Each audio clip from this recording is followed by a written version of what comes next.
Starseeds, this is Oriah, and I am the founder of United Starseed Connections group on Facebook.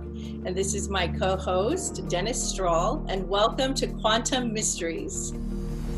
I am a shaman, and I am a Pleiadian teacher, and Dennis is also a metaphysical quantum mechanics guru. He loves talking about all of this stuff. He has been to hundreds and hundreds of symposiums and talks and panelists over his course of his life, studying and learning about the unknown mysteries and UFOs and quantum theories. And we like to break apart these theories. We like to break them up so that you can understand them better. And as we go through them and understand them ourselves, we share with you what we learn and what we know. So tonight's topic, we are going to be talking about the pineal gland and the third eye. And then in the second half of the show, we're going to talk about and introduce you to the story of SERPO, which was based, actually the story came first and the movie was based on the story for Close Encounters of the Third Kind. If you guys have heard of that, a Steven Spielberg movie that came out, I think in the late 70s, 80s? Yes, yeah, that's correct. Right, and it was based on real life events of a UFO that had landed, a second UFO that had landed at Area 51, that they had interacted with an alien and created a kind of an exchange program, a visitation for our astronauts to go and live on their planet. Some call it conspiracies. We don't know. We're open to any possibility. So yes, we would like to explore that.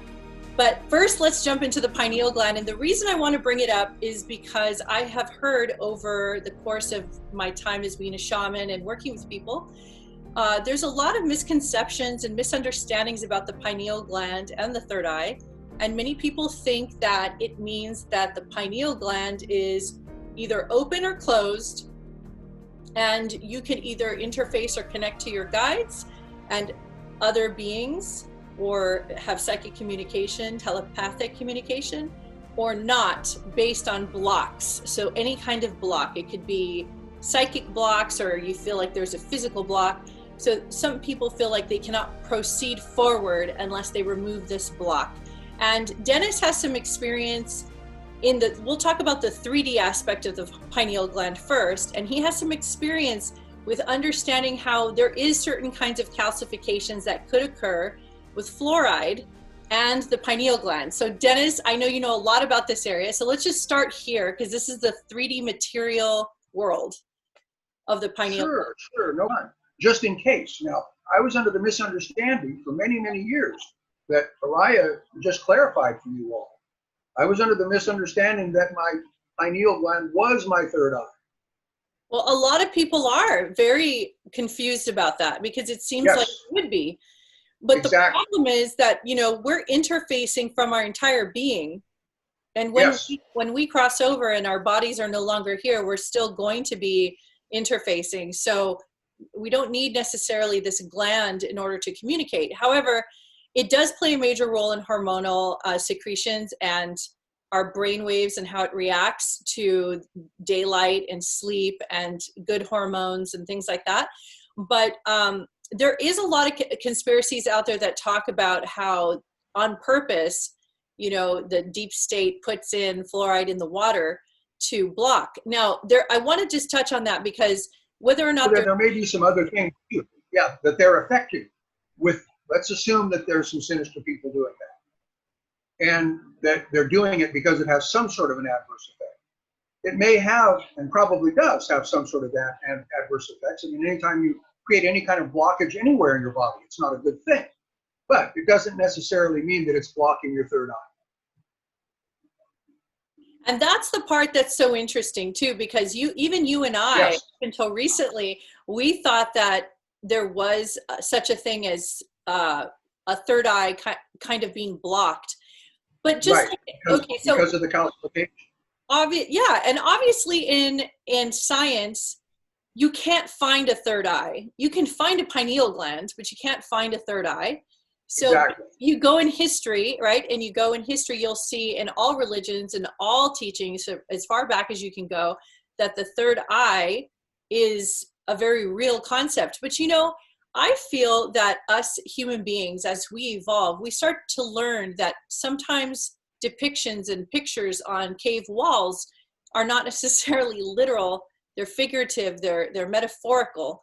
And so there's no such thing, I don't believe there's no such thing in a third eye being blocked. However, I will say that I do believe energetically you can believe that you have blocks. I think that you can believe that you are limited and you can't break through and you feel like you're just trapped.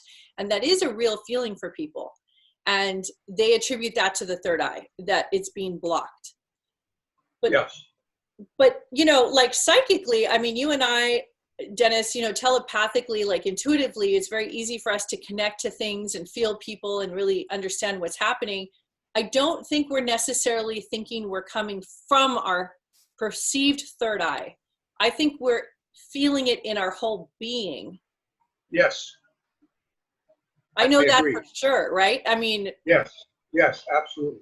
And there's, you know, and I'm talking about a touchy subject, obviously, because, you know, the third eye is like considered the Holy Grail. That's the Holy Grail. I mean, you have to have the third eye. I think the third eye is basically talking about your inner wisdom. I think it really is talking about your higher self, your higher. I like how you put it with the chakras, the way you explained it. Yeah, I can share that. Yeah. Share that. Yeah. Sometimes, well, Oriah and I both like to use visualizations. Yeah. Or create something that you can visualize in your mind so you can grasp what we're saying. So if you picture that you have 7 chakras, okay, and that each chakra is a circle that's vertical. So let's talk about let's say your heart chakra. You have this spinning chakra in the middle of your heart, let's say, and coming out of the front of your heart is like a tornado. So the funnel is small where it comes out of your heart, that when it opens out and up, it looks like a big tornado. Same thing going out the backside.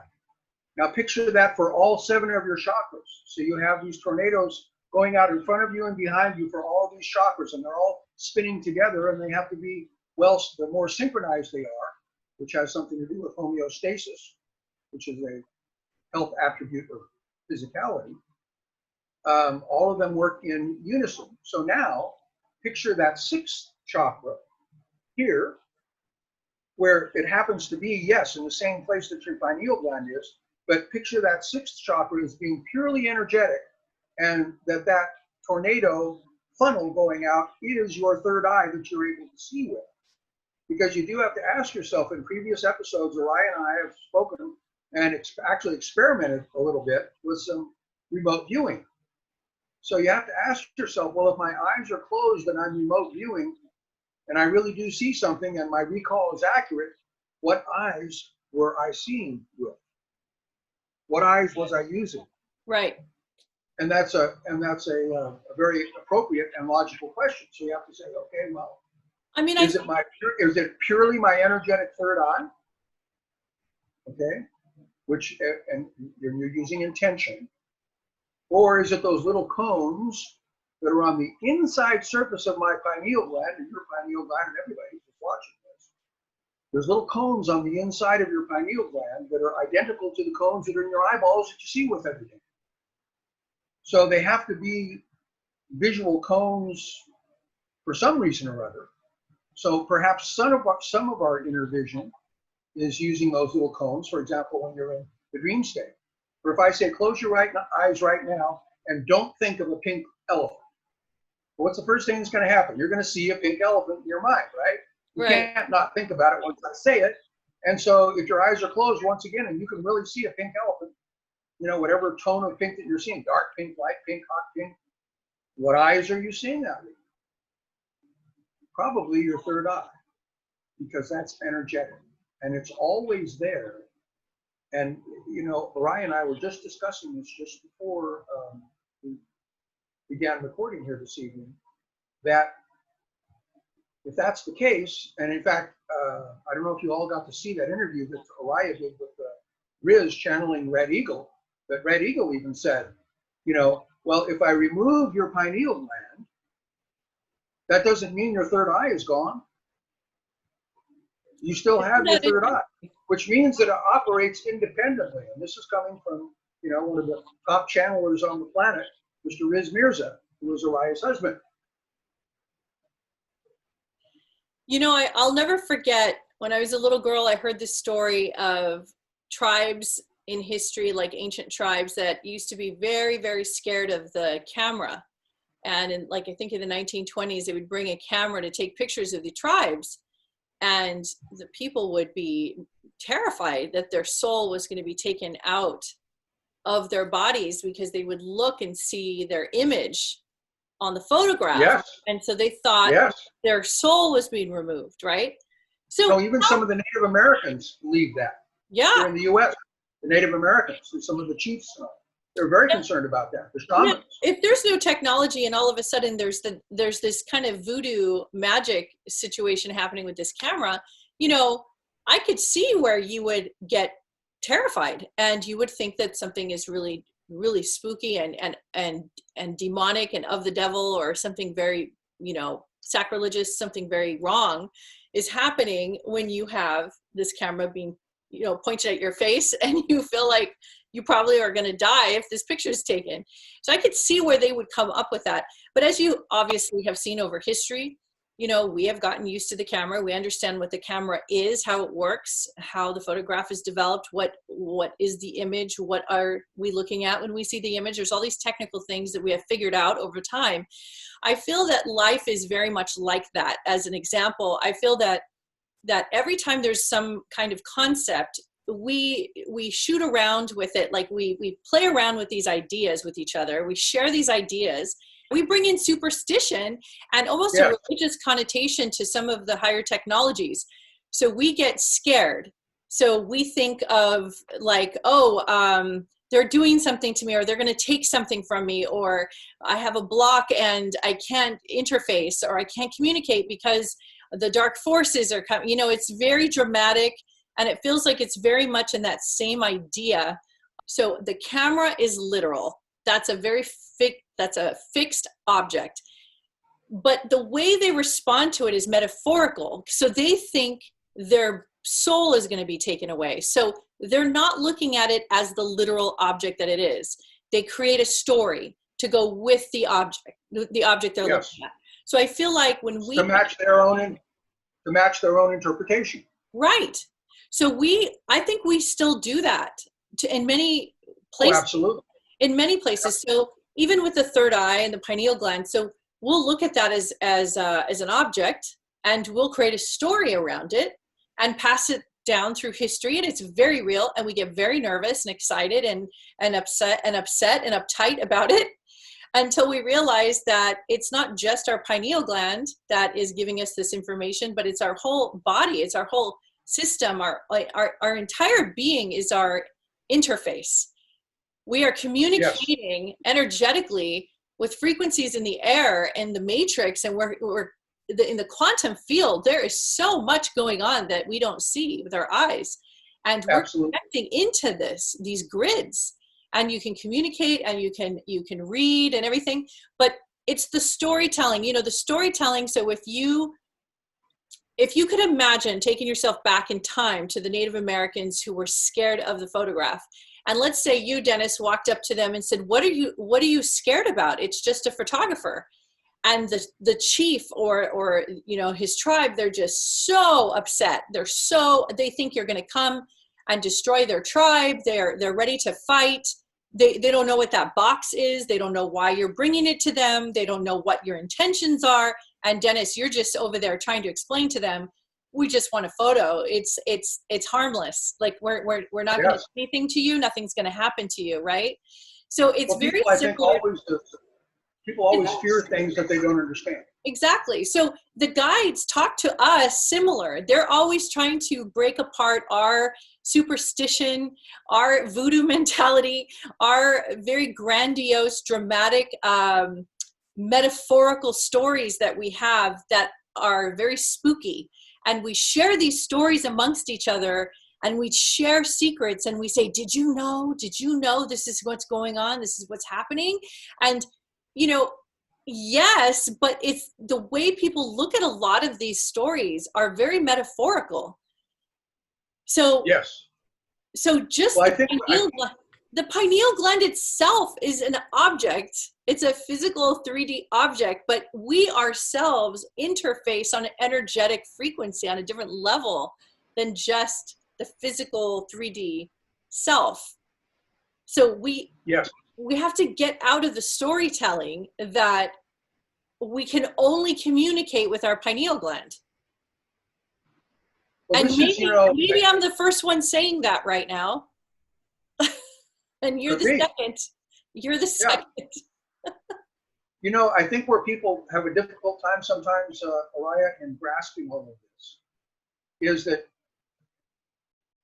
and it's interesting how we cut things up into categories as human beings, but when it's something that's invisible, they have a hard time believing that it's true. Yet there are so many things in our lives that we take for granted that are invisible.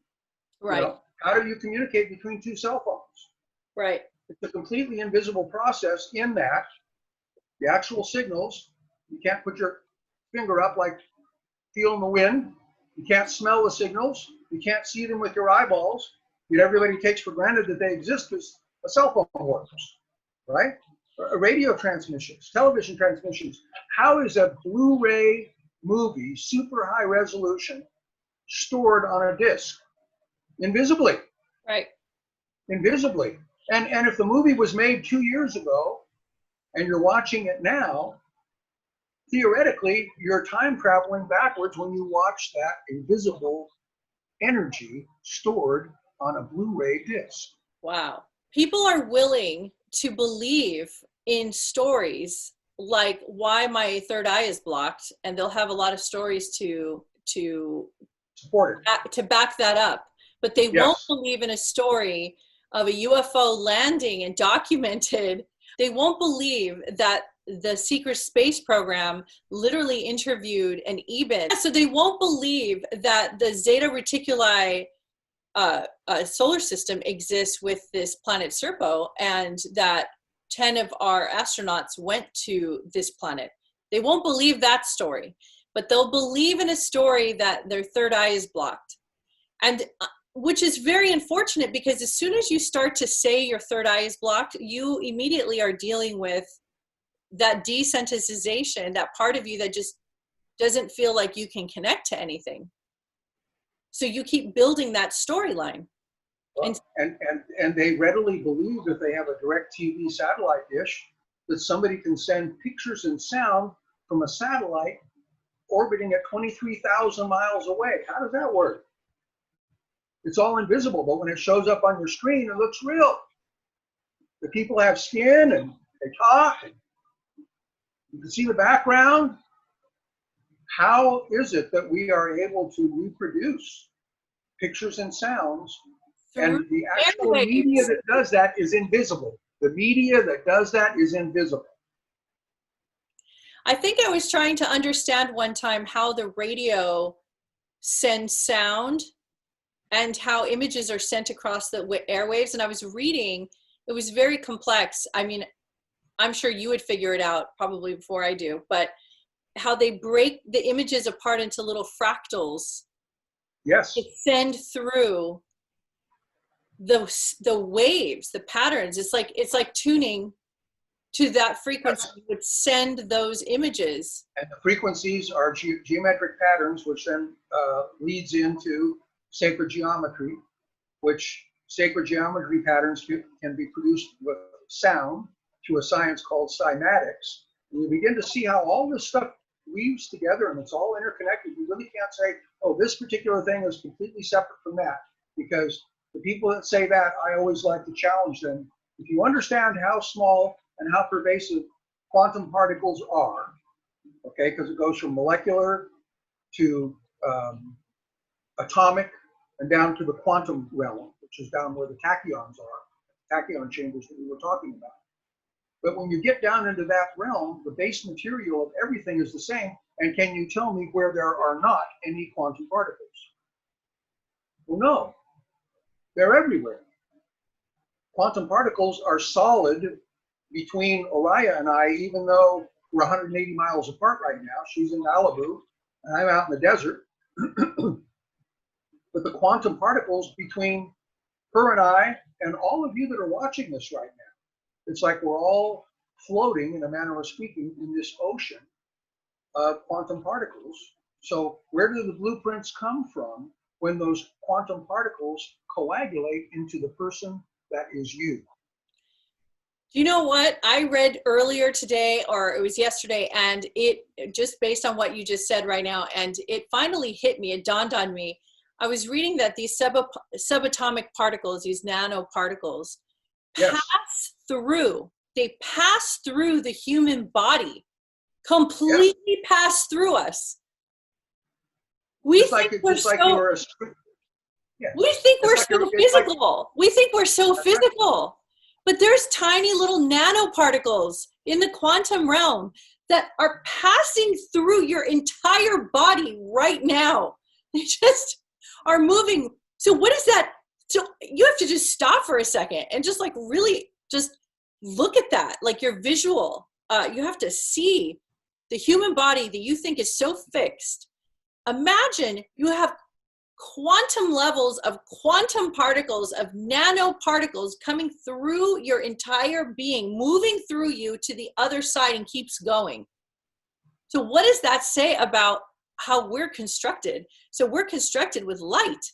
We're connected and put together with light. So we literally, little balls of light, exactly.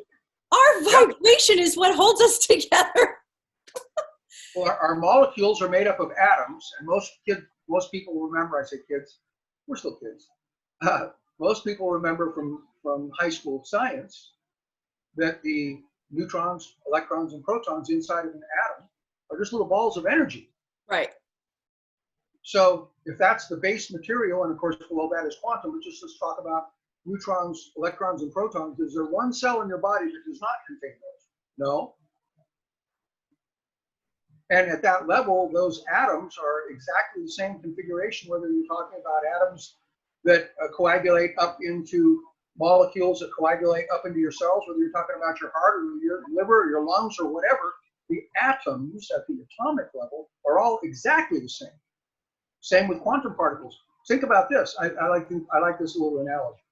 Quantum particles are absolutely identical in stainless steel, shoe leather, and your eyeball tissue. The quantum particles are absolutely identical. So what is it that happens? Where does the different coagulation take place? Where are the blueprints that makes those exact same quantum particles coagulate into stainless steel or shoe leather or an eyeball? I mean, I think it's pretty mystical when you think about it. Yeah, I mean, I think it's programmed. I think it's they're consciously programmed by ourselves and our higher consciousness that brought these material objects together. And I think that we have not only programmed the quantum field, but we should look at the fact that if we're put together with light in this quantum field, then you yourself are an actual communication device, because every single part of you is communicating to each other from the quantum level up. It's just every single piece of our material is communicating to each other at all times. So if you were to imagine how many levels of communication are going on within the human body, could you even imagine how much communication is happening? So if I was a robot, if I was an AI that was made by a man-made or human-made AI, and I had to put together every single tiny piece of communication for this entire system to work, forget about being a woman and having children. Let's just say, just to have the brain communicating with the organs, communicating with the cells, communicating, everything communicating, hormones, everything, blood platelets, nerve endings, organs, everything is communicating. So the entire system from head to toe is one gigantic communication device. Plus it's connected through light, and it's a frequency. So we're not only in the Schumann resonance, Earth pulsating 7.83 was it megahertz of Yes. of wave patterns that match our brain and our heart. So not, well, the heart I think is just a little bit different, but the brain is exact. It's 7.83, and they have matched that, and they see that we are interfacing with the planet. So not only is our human being communicating with itself, but we are communicating with our environment. We're plugged into the matrix, we're plugged into the planet. The planet is communicating with us because anytime the planet moves or does something different, we feel it. The planet is connected and communicating with the solar system in every possible way you can imagine. And so the planets are communicating with each other. The planets are communicating with the earth. The earth is communicating with us. Nature is communicating with itself. Animals are communicating with itself. Each individual being of us is communicating within ourselves. Our cells are communicating. Our quantum cells are communicating. And we're concerned that we can't see out of a gland. Exactly. We are the giant eye. We are the giant communication device, all of us. And then on top of that, we all emanate energy. So now you have 7 billion of us on this planet, all emanating a certain amount of frequency and energy at all times. So we light up this planet. And we're all skin suits riding on a planet that's hurtling through outer space at millions of miles an hour because you know, our entire solar system is moving in a circular pattern within our Milky Way here. Yeah. And it's on a 26,000 year orbit. You know what people Go ahead. Go ahead. I was going to say, we're not talking about, folks, we're not talking about the planets in our solar system orbiting around the sun. Yes, that occurs. We're talking about the entire solar system as that is occurring, moving as a whole at millions of miles an hour in order to make this giant big circle inside of the Milky Way, and it takes 26,000 years. So where we are all sitting here right now as you're listening to this, it was 26,000 years ago that you were in exactly the same spot that you're in right now energetically. So when people say, what's going to happen with, you know, the climate changing and this and that and the other? Well, if you were here 26,000 years ago at this exact same spot, and you knew what changes took place because of the weather patterns, for example, in this part of the galaxy. Because if you just fly from LA to New York, you're going to hit different weather patterns. You might fly through sunshine, you might fly through a snowstorm, you might, you know, by the time you get to the other side, right? So who's to say what the weather patterns are in our galaxy as our solar system is hurtling through? And there is weather. What if we go through, what if we go through a cloud of invisible energy that's at a frequency that we haven't encountered for 26,000 years? Is it going to have an effect? Absolutely. Just like your microwave oven will have an effect if you stick your head in there and push it on high. Do you know those are invisible waves, right? But they have an effect on your physicality. I'm very happy to call myself a starseed, just like you, Dennis. And everyone wants to get off this planet, so to speak. You know, not everybody, but a lot of people talk about get me off this planet. And you know what's really funny is that we're hurtling in space just like the other planets. And so we're actually in space.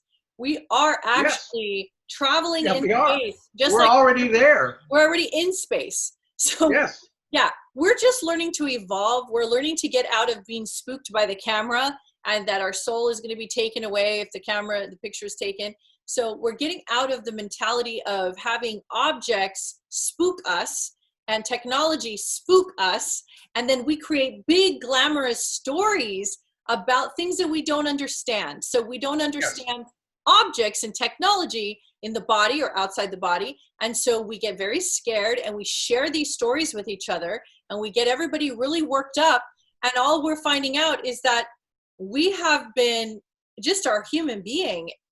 Our body is the most advanced technology there is. Absolutely. Yes. I mean, we're no different than the insect kingdom. We're no different than the plant kingdom, the animal kingdom. As they're improving computer technology, what are they trying to do? They're trying to match and surpass the human brain. And in some ways it has, as far as speed of calculations. I mean, when I first got little old Alexa, just to experiment and see how quick she was. I said, some really complicated number. I said, what is the square root of 367,252.5762? And boom, the answer came back just like that. Well, with a slide rule or a pencil and paper, or even with a calculator, I couldn't have done that as fast as Alexa did. So, but we're trying to duplicate that with computers. Yeah. Okay, this is where the AI comes in. Oh, yeah. And AI, in a manner of speaking, is an invisible energy. How does Alexa know what you're saying? How does your Google voice? Yeah, it's patterns. Know what you're saying? Programs, geometry. Because what you're speaking arrives to the microphone that's in your Alexa, or the microphones we're talking into right now. The sound is traveling invisibly. I can't see the sound traveling to my microphone. Can you, Oriah? Nope. So we deal with so many things that we take for granted that are invisible. So for me, that leads me to the question, well then, how many other things maybe that I thought weren't true because they're invisible, what if they are? What if there are a whole bunch of things that are invisible that we just can't quite grasp yet? Because the science hasn't come forth to be able to prove it. But which science most frequently now is proving things? Quantum science. Many of the physicists, PhD physicists, that were atheists for many years, once they started studying quantum physics and doing quantum physics experiments in their labs at Princeton and Yale and Harvard and Stanford and all these different places, and they began to realize, oh my gosh, we can do the same quantum experiment in Stanford, Yale, and Princeton, but at each of those three places we get different results. Why is that? Oh, because the consciousness of the experimenters, that's right, affects the results without exception. You cannot conduct an experiment in a lab of electronics, microbiotics, biology, whatever. I don't care what kind of experiments you're doing. Your consciousness does affect the outcome to some degree. Absolutely. It's proven. Yes. There was a movie, not Hitchhiker's Guide to the Galaxy. Was it that? No, it was another one that came out around that time. There was a movie about quantum mechanics that actually showed how when we leave the room, the behavior of the molecule is different than when we're in the room. Yes. So it's affected by the actual facilitator of the experiment. And there's a movie made on that. I'll have to get the link and put it down below. I forget the name of this movie, but it is proven that molecules respond to our consciousness. So we're programmable beings. It is very obvious that that's what we are. And the AI conversation, Dennis, I mean, we really should do a show just on that, because that's what my book, I Am AI, is about, which is a huge topic for me. And I'll just bring it up a little bit right now and just talk about what it's about for a second, because he brought it up. So sure. I have a belief that we are the AIs of the future that were created at some point in time. And I'm not sure, when that point in time was, when the first human was created exactly, but it has the same idea and the same principle of building material, building in the quantum level, building with programs and patterns and communication devices, similar to how we're trying to replicate the human being with our current AIs. Now, people get stuck when they hear the word artificial, because they say, well, we're not artificial and we're not robots, and they shut the conversation down. They don't want to hear anything else. So that reminds me of that moment when the tribal people think that their soul is being stolen by the camera. As soon as someone says that to me, I am not a robot. Do not talk to me any further. To me, that's what it sounds like. They're spooked. Yeah. They get scared. They don't know what I'm saying. They're like, we're flesh and bone. We're not robots. And I'm like, okay, calm down. No one is saying that we're made of hard plastic and silicone. That's not what we're talking about. We're talking about the idea of what it takes to make another human. So imagine our scientists today who have this deep desire to produce replicas of the human being, right? No one told these scientists and engineers to do this.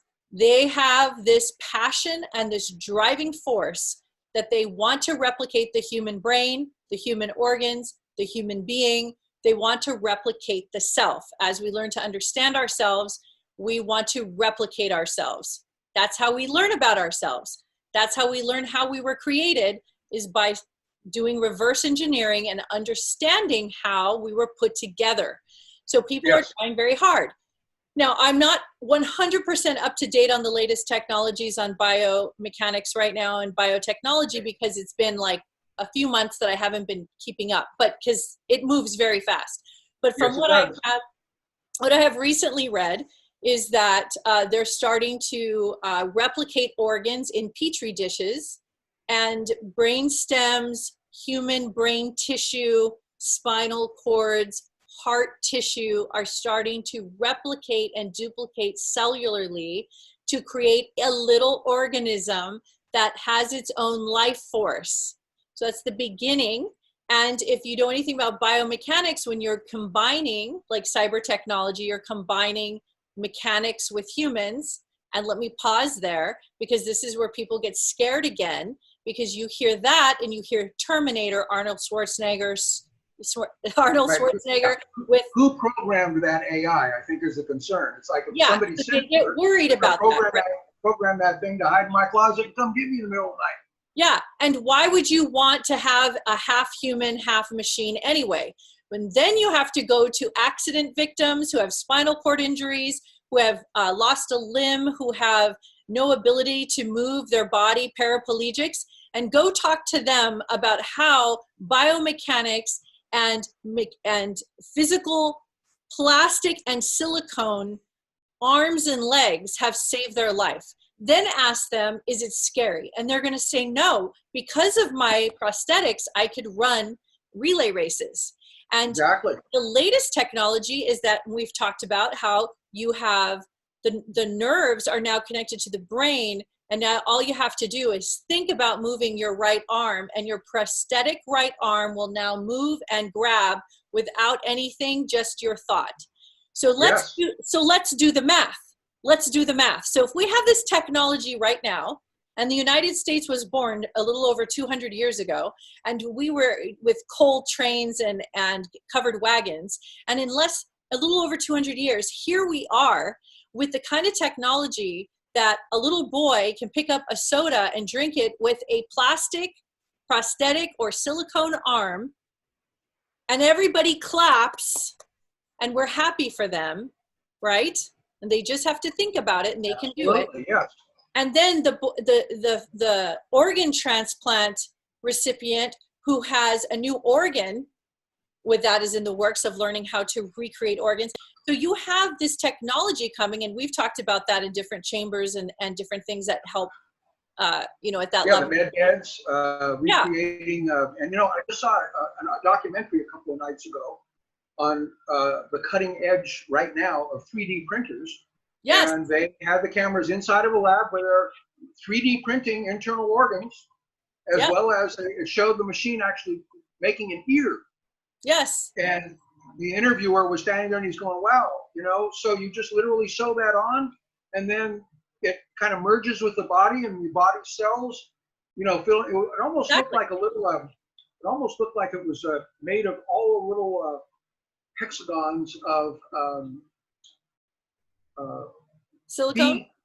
No, a beehive. Not a beehive, but I mean. Oh, like hexagons. Yeah. Like when bees make honey. Yes. So that's what this ear looked like when they made it with a 3D machine. And he says, yeah, you can literally sew it onto somebody if their ear got cut off in a car accident or whatever. And it will bond with the body, and your cells will take over and infiltrate that honeycomb type of the empty spaces with real ear tissue. Because your body knows what to do. That's and they found a symbiotic substance that's completely symbiotic with the Do you want to know why the cells know to make an ear and not a liver?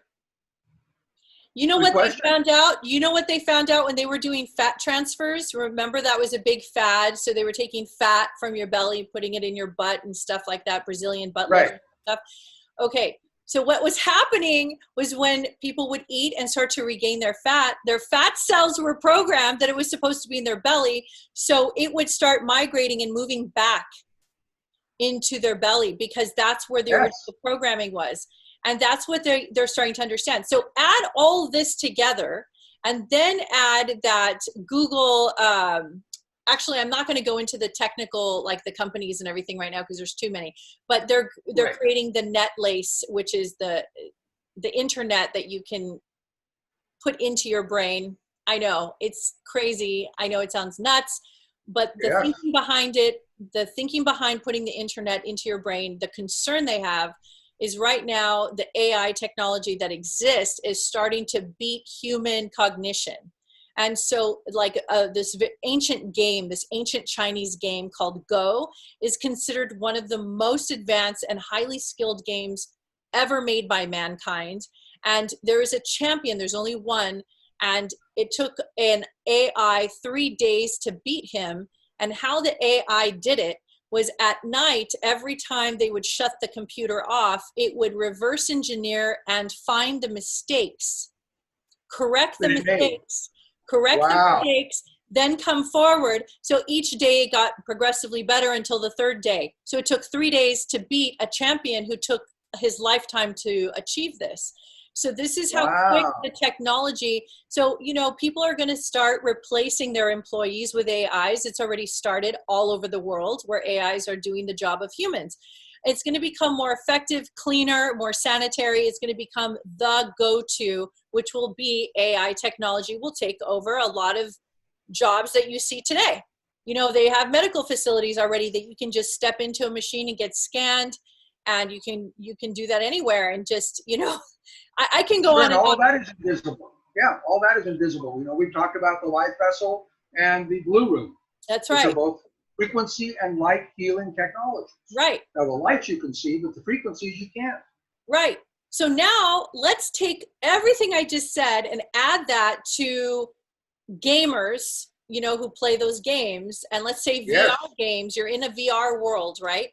And you don't ever want to get out of that VR world. Let's say you're playing a game of King Arthur and Guinevere, and you just want to play that day after day, but you can't because you have to eat, you have to sleep, you have to take care of your human body. Otherwise, you'll die if you just sit in front of the computer. Many people want to experience these great, beautiful love stories and these different lives during these VR games, which I love VR. I think it's very healthy for you and done in moderation. So what would happen if you told a gamer who spends his entire life, like they do in many countries, playing hundreds of hours of gaming, and you told them, would you like to be hooked up to your game for 12 days straight? Just like the sci-fi movies that you see. Right. They would say, yes, of course, I will do it. What do I have to do? Well, you'll have to hook up to this and put this in there, and you get this medical device, and you'll be able to like keep your organs running. So this is the beginning of how you're going to see interfacing in a mechanical and technical new world where technology and biology merge. It's happening whether or not anybody's spooked. It's going to happen. It doesn't matter if anybody doesn't like it or likes it. It doesn't matter. It's going to happen. It's an evolution of its own. You're right. It is an evolution. And the wake-up call is for people to pay attention. If it starts with the pineal gland and you're concerned that it's going to be blocked, imagine what it's going to take for you to be convinced that in 40 years, we're going to be having a different conversation about how AI technology is taking over our planet. You can't even imagine that that's going to happen, but that's where we're headed. We're going into singularity where the internet and the human mind are going to be like, hey, we're going to have to merge, or there's going to be a problem and the AIs are just going to take over. Because it's more effective and more efficient to have an AI programmed to run anything. So you can run, let's say you have a water filtration company, and you have a bunch of AI technology running the technology for you. Stellar, state-of-the-art, 5-star technology with no mistakes, no human error. Imagine and it could do things that humans can't do, and it could run 24/7.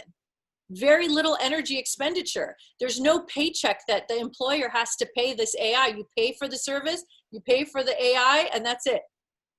Yep. So you see how this is going to start happening. Sure. So instead of people being concerned about they can't see through their pineal gland, they should start thinking way past that. Get past the camera that's spooking you as a Native American or a tribal person back in the day. Instead of being scared of this kind of communication, understand it, that it is here. And it's already happening right underneath your very eyes. You just have to Google it. Just go research it. I wrote a book called I Am AI. I do not want to publish it because it's going to take me too long. I wrote 300 pages and 200 pages of scientific research and references. And I'm on chapter 3, recording audio to put it on YouTube. So that's why I took over part of the conversation. I wanted to share what I know about this, and I go into a lot of detail. This is excellent.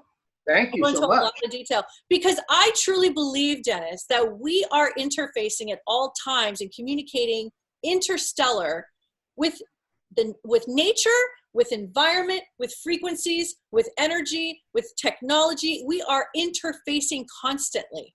Yes. Whether you want to believe it or not. Go ahead. Well, I was going to say, and where you touched several times, and I brought it up too, how TV and movies are showing us the future. Everybody thinks it's fiction, but it's actually a documentary, and I mean, you can actually go back and find on YouTube original episodes of Flash Gordon from the 1940s in black and white, and you look at you can't even call them special effects. I mean, a little spaceship putting along, and you can see the fishing line that's holding it as they scooted across the screen, right? Right. But clear back then, people thought, oh, there won't be any. Now, that was just the 40s. Now, we're not talking about 200 years ago. We're just talking about the 40s, and people going, oh, we'll never fly in space. That was just the 1940s. How long has it been since we've had vehicles? Let's see, when was Ford the first one with the engine in the car? Yeah, pretty much the Model A was the earliest ones, So what's that, like 1918, 1920? Somewhere around there, yeah. Okay, so that's not a lot of time. Not a lot of time has passed, and now look at where our vehicles have gone, and now we're into drone technology where they're now coming up with ideas to carry passengers in a giant drone, similar to a helicopter, but less energy, less heaviness, lighter. Yes. You see where this is going?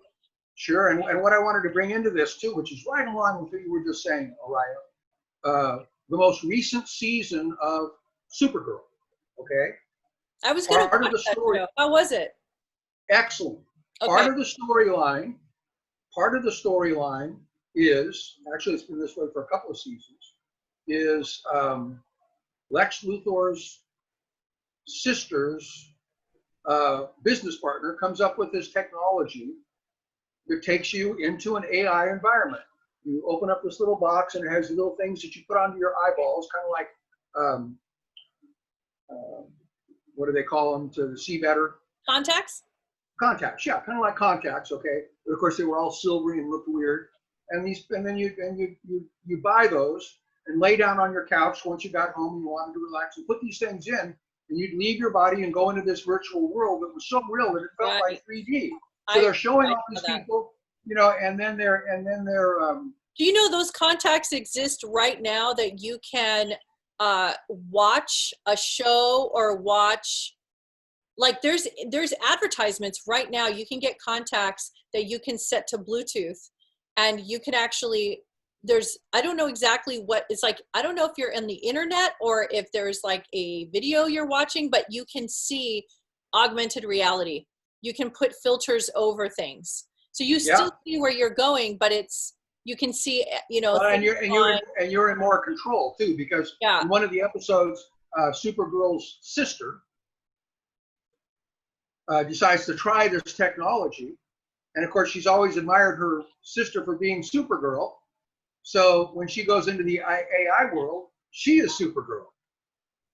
So she's flying and getting the bad guys and all this kind of stuff, and gets to experience in this AI world what it's like to be, and what she discovers, it's interesting that some of the people that are in the AI world have lost conscious awareness that they're in an AI world. Right. They don't realize that their body is at home laying on their couch.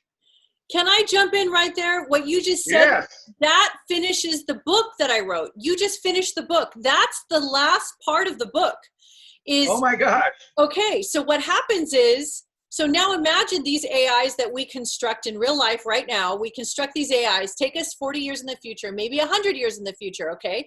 So now you can interface with an AI that you've created and own, or like you order an AI. Let's say you want, Dennis, let's say you want to be some hot rod race car guy, right? So sure. You put it, or the owner of a brothel in Nevada. Okay, fine. So you find that avatar and you put your order in, just like the sci-fi movies that you see. You put the order in, that avatar shows up, you interface in somehow with this avatar, you close your eyes, you lay down, and your heart rate goes very slow. Maybe there's an IV drip to keep you alive, and then boom, your avatar now goes into the 3D, into an augmented reality, and you get to experience everything you want to experience. It takes VR and augmented reality mixed with the silicone, which, by the way, they've improved the silicone for the AIs. It's no longer, it's not just plastic. They found a way to combine. There was a scientist, a young woman by accident, found a way to combine carbon with silicon, and those two are the most prevalent minerals found on the planet. And those two, they found a way to merge for the first time. So imagine you're putting silicon, which you know what the kind of material that is, and then you add that to carbon, and what do you have? A self-regeneration material, a new material that's never been invented, lives on our planet right now. Go Google it. And nobody's talking about that, but that can be replacing what they use on AIs right now, which is silicon. Yes. And now you have a living organism on the freaking AI. Yes, yes. And you know, in that 3D documentary I told you about, they also were showing them making new 3D skin. Yeah. So, for example, if somebody was badly burned, that's right. You know, in a car accident. Wait, doesn't that exist right now? They just lay that new skin, and it bonds with your. Doesn't that exist already? Yeah. That's a graph. They make a graph. Yes. That exists. And it covers a large area, and then it just melts into the body, and the body absorbs it, and that graph creates the skin. That's new technology that has come out. So now imagine what Dennis just said, which was brilliant, and you're so right on. He said people forget they're playing an augmented reality game. So now imagine if somewhere way far, let's go 200 to 500 years in the future, you have your avatar, you could choose whichever one you want. Dennis, you can choose 1,000 avatars. Every day of the week, at night, every 6 hours, you could try a different avatar if you want. Your consciousness can go anywhere because there's ways that you've discovered to be alert and awake, that you can have many different lives simultaneously going on. Now imagine there's technology that taught you that you do not have to die. So you can stay in this machine, you can stay in this calibration machine that's constantly regenerating your cells, constantly regenerating your system. Your avatars are going out there into the world. You're playing VR and augmented reality games. You're constantly in regeneration, so you never die. You're eternal. Now imagine if you forget, and because you can go as long as you want, and let's say 1,600 years go by, and you have done 1,600 or whatever. You've done so many lifetimes. You've played all the avatars out. And one day you said, wait, is this a game? Am I supposed to wake up? How long have I been playing? Exactly. And that, ladies and gentlemen, is called the Great Wake Up. And that is what we're doing right now. And that is why I say that human beings are from the future. We are created from higher intelligence, and all we're doing is reverse engineering to understand how the human being was created. We're coming back home. We're coming back to the control panel. We're coming back to the originator. We're coming back to the person operating the avatar. Because what happens tonight when we go to sleep, we're going to dream. How many dreams are we going to have? 5, 3, 2, and we're going to have different characters we're going to play. And you can't help it. So we literally are waking up, Dennis, to realize that we're playing an augmented virtual reality game in a holographic universe. Absolutely. And it's not a joke anymore. It's not sci-fi anymore. It's not Doctor Who anymore. It's not just Star Trek. And, and quantum science is involved in all of this. This is kind of how Oriah and I decided on the name of Quantum Mysteries for this show that we do, is because everything has to do with quantum. Yeah. And, it's I just don't want people to be scared anymore, Dennis. I agree. I know where I was going to go with that. Okay. And that is that probably most of you, if you're listening to this right now, stepped out of the rather limited type of thinking that you only have one lifetime and that's it. Right. And either you go to heaven or hell forever thereafter. You'll never have another physical body. For right. those of you that have transitioned from there to reincarnation, okay, well, so yeah, that would kind of make sense. If I had a good time here, I might want to come back. Can I do that? Yes. So now, if you've been believing in reincarnation for a long time, and now you step down into the quantum realm, which any quantum scientist, no matter how much of an atheist they are, they'll tell you there's no time or no space at the quantum level. So when you're talking about multiple lifetimes and you're talking about the quantum realm, now you're talking about the fact that from your superconscious level, you are literally orchestrating multiple lifetimes on multiple linear timelines simultaneously. And every single one of you listening to this right now is actually doing that. And this is where Oriah was touching on the fact that they're trying to bring consciousness into an AI form. But something I want to include here, Oriah, it's critical to what we're talking about.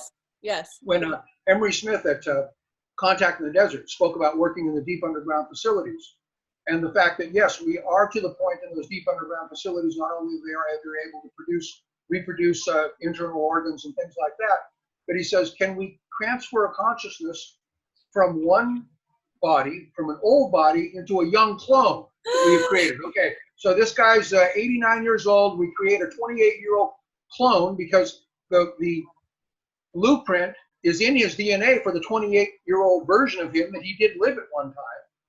So can we transfer now his consciousness from that 89-year-old body to the 28-year-old body? The answer is yes.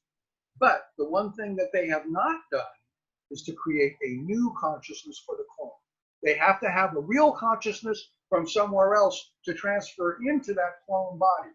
So just like you're saying, yes, they're trying to create a supernatural consciousness, which each and every one of us that are listening and talking to this right now, we all already have a supernatural consciousness. Yeah. And just think for a moment, even if that's hard for you to grasp, think of yourself standing up on a cloud, figuratively speaking, that's out in the middle of the Milky Way, and you're looking at 10 different planets simultaneously, and you're operating a different body, or maybe the same body, because you like the way it looks, and the same gender, on 10 different planets simultaneously. Absolutely. And you're interacting with a lot of your friends on all of those different planets. On some planets, hey, you're the mom and I'm the dad. On this planet, I'm the dad, you're the mom, I'm the child and you're the parent. Yeah. Multiplayer platforms. There you go. Yeah. And we're all avatars, like the Sims game. We're all playing our avatar games. What you're talking about, clones, I mean, that's a different topic we'll have to go into. I've seen some videos circulating right now that are really spooky and scary. And so whenever something gets spooky and scary, I'm already checked out because I don't believe in it. So I have to immediately go into my scientific research to discover and understand how can clones exist. And that will be coming, because I know clones exist in animals. We all know that. But it's unethical and not condoned for scientists to clone humans, even though many scientists have done it and said they've done it and have documented it, but it is so illegal and it is so not condoned. They had to keep it underground. And, you know, there's been horror stories that have come from that. And then there's other stories that there are clones among us now. So what I would like to do is go to my own source, who is Red Eagle, and Phineas, Yes. who are the spirit guides that channel through Riz. And I will talk to them in detail about this and get the bottom line feedback, because, you know, it's not every day you get to talk to a spirit guide, an off-planet entity, and I have that opportunity, being my husband is a very well-known trance channel, so I have the opportunity to ask these questions. And this will be a very big question I'm going to ask next time, is about cloning, Yes. because I do want to get to the bare Very bones of that. Very interesting. Well, and one thing that occurs to me when it comes to clones is that, and in talking about AI, if you weren't able to transfer, let's say, a human consciousness into a clone body, would it be possible with the advancements of AI simply to install an AI program? Yeah, download That the you brain. and you do the programming as the scientist, and so now you have a clone that's animated, but it's running on a program that a human being created, just like you sit down and write a program for making PDF documents, right? Now, as far as the technology has gone for that, for what I understand, is people can track dream patterns. Right now, there's technology in different institutions and universities that they can track the wave patterns of your dreams, which is very powerful. And they're, Yes. one of their machines have gotten to the point where it's going to start creating black and white images of the images that are coming from What's your being dream seen in patterns. the dream. Yeah. Yeah. So this is very huge, because this is the beginning of what you're Yes, it talking is. about. And I have heard physicists say that it is possible you will be able to download your brain into a device like a USB or a card, and you could, you know, all your memories and your files and your or get an infusion of knowledge, just like the other way around. Neo. Yeah, just like Neo did in the Matrix. Man, Absolutely. they hooked him up, and all of a sudden he says, "I know karate. I know kung fu. I know Okay, well, jujitsu." Dennis, what's plant medicine? What's DMT? Right. What's psilocybin? I mean, we're talking about that. The DMT. Yes, and the DMT loops us back to the pineal gland, because that's one of the things that the pineal gland secretes. And isn't it interesting that the artificial version is supposedly still illegal? So how do you make illegal something that the judge that would prosecute you for that, it's like, excuse me, judge, as soon as your own head hits your own pillow tonight, you're going to be producing DMT in your pineal gland. Isn't that illegal? Maybe I should be sitting in your chair prosecuting you. That's awesome. I love that. That's awesome. I'm glad you said that. It's so true. It is. Yeah. It's very true. It's now, very for true. all of you that might be curious, is there a so-called, and it's not really artificial, because this is what triggered it in my mind when you just said the plant world, Oriah. Right. Okay. Right. What is ayahuasca?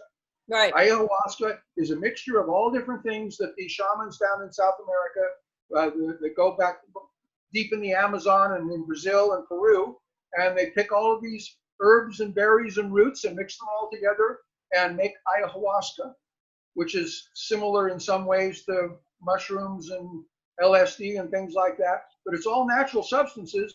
And what does it do? It stimulates the production of DMT. That's right. I mean, I've had my definite fair share. DMT.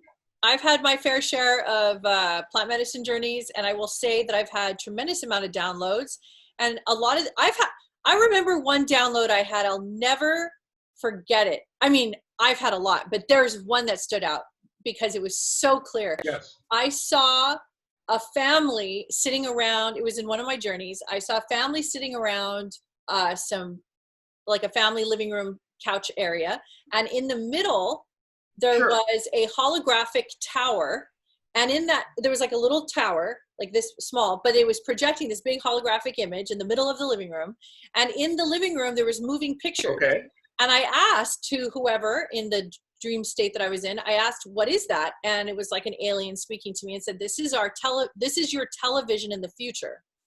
So you can watch a cinematic show that is literally going to be in 3D holographic augmented reality. You can walk through the scene. You can get up off your couch and walk through the scene of a holographic show that's going on that you're watching. And that is how people are going to communicate. As Neo is stopping. That's how people are going to say, as Neo is stopping the bullets. Yes. In midair, right? That's right. And that's how people are going to send text messages. That's how people are going to chat. That's how they're going to send video pictures. And that's how they're going to send images, is through this augmented holographic technology, which is in its infancy right now. But everybody who's in the know knows that this is going to be the way that we're going to communicate. Because if I were to give you some information, wouldn't it be really kind of cool? Like in the sci-fi movies, Dennis, I send you a text, and however you receive the text, maybe it's in the palm of your hand or some kind of device, and all of a sudden my face pops up, just like in the Star Trek movies or in the Marvel comics, and there's my 3D face, and I said, hey Dennis, are you ready for our show tonight? What's going on? And you're just watching my face like this. Exactly. That's what's going to happen. So I asked Red Eagle about that, and he said, absolutely, that was a transmission that you got to download. So that, this is the kind of things that opened my eyes. Many years ago, I wasn't asking these questions and having these conversations. I'm a mother with 5 kids. I don't have a college degree. I'm not going out of my way to learn a lot of these things. The closest I got to UFOs was my dad was a fanatic. I had no interest in them. And my wake up was when I had my awakening. And that was through trauma and coming through and learning how to develop myself. And then as I started doing plant medicine journeys and I started getting downloads, and then I started talking to the guides and working on myself and becoming a shaman, it was like the entire world opened up. So that's why I started this show with the pineal gland. I want to show people how insignificant and small this area is, and you cannot base your entire soul and your experience, your expression, your experience, your freedom, your interactions, your expansion on something that you think is blocked. You're way bigger than that. So that's the communication, and that's the latest technology. What I'm telling you is the latest information. So right now, this information I'm saying may not be the popular consensus, and I might get boo, that this is not the way to think, but I always push the envelope. And I'm always going to take, Me too. And one of the interesting things too, I think, about the pineal gland, as far as its physical location, it is inside of the midbrain. And one of the things that Ramtha teaches about the midbrain is that in your midbrain is where there is no time or space. So your frontal lobe, I like the way that he says, is that what memory do you have stored that does not accompany a judgment? Yeah, because there has to be an opinion. Exactly. You can't just look at There's it. There's always an opinion. It's all associated with your programming. Right. So when you move out of time and space into your midbrain, which happens to be what encloses your pineal gland, that's a very sacred area, because that's where your creative power in your subconscious realm, if you want to say it that way. It goes deeper than that, I believe. But that's where your real power lies. So is it a powerful area? Yes. Is it your third eye necessarily? No. Are both important? Absolutely. Just like all 7 of your chakras are important. I'd imagine if there was some way that some super shaman or super whatever could remove 3 of your chakras right now, where you only have 4 instead of 7, you probably have some serious problems. Because you just move. What happens to your chakras when you die? If I'm not mistaken, they all coagulate into one as you leave. Exactly, because it's just one big consciousness. You're having one giant experience of the self. And the reason you need the 7 in the physical in order to be able to have a physical body. Yeah. For one thing, because they all play a part. Just like your transmission plays a part in your car, your engine plays a part, your differential back in the back plays a part. Right. And do you have to know how an automatic transmission works in order to drive a car? No. You can have zero knowledge about how a transmission works, but as long as you know what the what the brake pedal is and what the accelerator pedal is and the steering wheel, that's pretty much all you need. Brakes, gas, and steering. And you don't need to have the knowledge of everything else in order to operate that vehicle. So our bodies are a vehicle. Look how many things happen automatically. How many of you think about when you go to sleep tonight? Are you laying there thinking, jeepers, I better remember to breathe while I'm sleeping or I'll wake up dead? That's right. So who's paying attention to we're not keeping your waking body? up to remember to breathe or to have our heart pump, right? Exactly. Automatic. So who's doing that? Who's doing that? Who's keeping track of keeping your heart pumping and digesting your food, okay, and conducting a dream state? All of those things simultaneously. Right. When you finally drift off and your head hits the pillow, your body is still digesting food, your heart is still pumping, you're still breathing, and you're dreaming all at once. How do you do that? We're multifaceted beings, and our programming is for a multidimensional reality. So we're living in many different dimensions at once. Yes. And we create ourselves with our thoughts, which is a whole nother episode. One of the things that I try to be cognizant of in a conscious way is when I picture myself orchestrating other bodies on other timelines right now simultaneously. And I realize, because I've heard this from a variety of different channeled material over the years, and that is that everything that you're doing on this timeline, on this planet, affects your other beingnesses that you are orchestrating on these other timelines simultaneously. And everything that you're doing on those other timelines, unbeknownst to you on this timeline, is affecting you on this timeline.